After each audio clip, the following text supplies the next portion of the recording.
Hey guys, so I'm going to be doing a series where I talk about cryptids that I've done research on. So I'm first going to start off with Skinwalkers. So Skinwalkers are from the Navajo culture, and they're said to be harmful witches who have done bad things and become unhuman. And so I have some facts. Just gonna share them with you. Skinwalkers are person with the ability to disguise themselves as animals and sometimes even humans. Most frequently, they will be seen as wolves, foxes, owls, crows, eagles, and coyotes.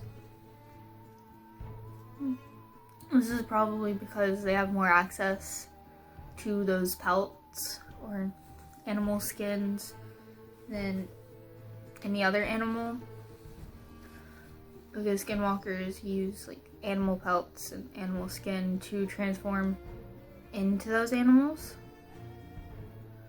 As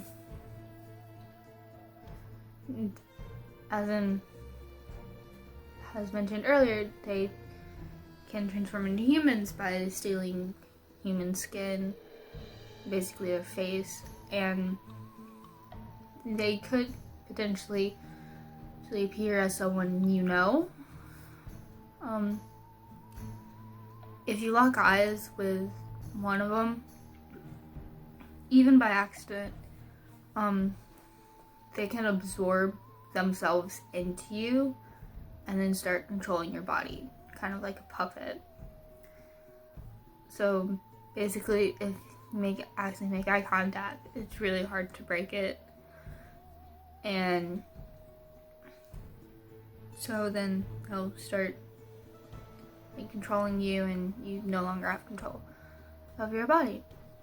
Some skinwalkers, this is actually very rare in skinwalkers, but some can take powder from a corpse and enchant it and use it as a poison for their victims.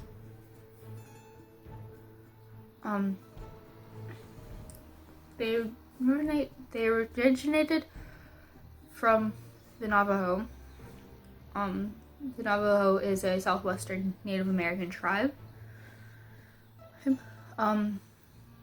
word for skinwalker in the Navajo language, I'm not even going to try it, but it will appear somewhere on the screen if I can figure out how to do that. And it translates to he who walks on all fours. Skinwalkers have only entered the public knowledge very recently. In 1996, scientists went to Utah to a ranch where there were a bunch of sightings and started to investigate this phenomena.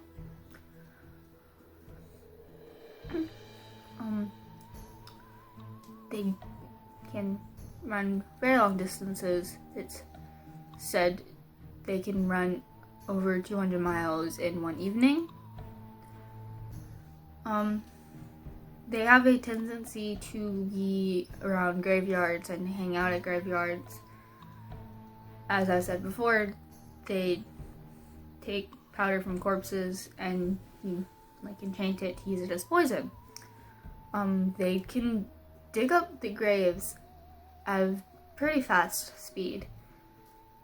So if we're going to a graveyard, just watch out. It's said that when they aren't transformed into one of the animals that they transform into, it's said that they look like a hollowed out dog-like creature.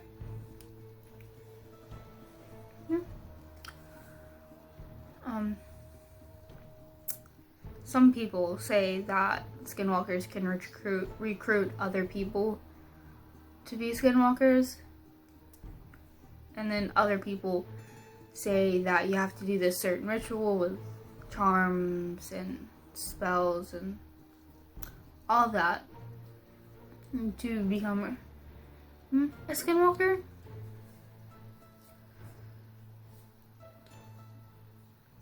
But this is just a note. Once you do the ritual to become a skinwalker, there is no going back.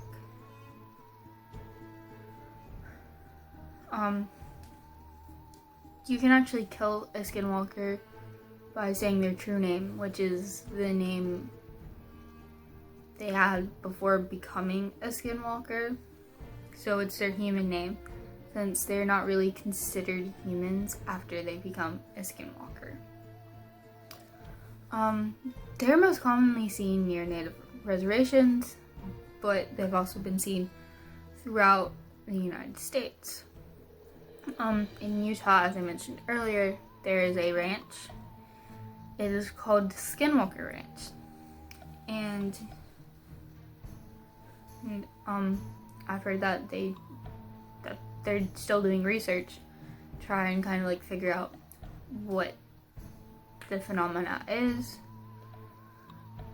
and all of that, because they're trying to understand what's happening there and what all these things that they're seeing are. Some people say that the rake is a skinwalker. I don't know the rake. It's also a cryptid that I might be doing later. The rake is most commonly encountered in the Northeast.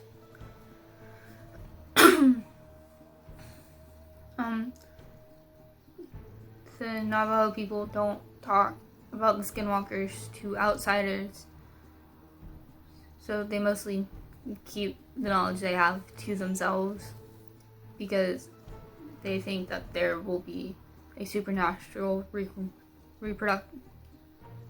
repercussion if they talk too much about it to an outsider. So someone who isn't in that tribe. And skinwalkers cannot enter a home unless they are given permission by the person that lives in that home. Mostly like what I heard about vampires. I can't enter a house unless invited. So basically, you can go inside your house and be safe if you encounter a skinwalker. That's all the facts I have for you right now. I will probably be posting another video later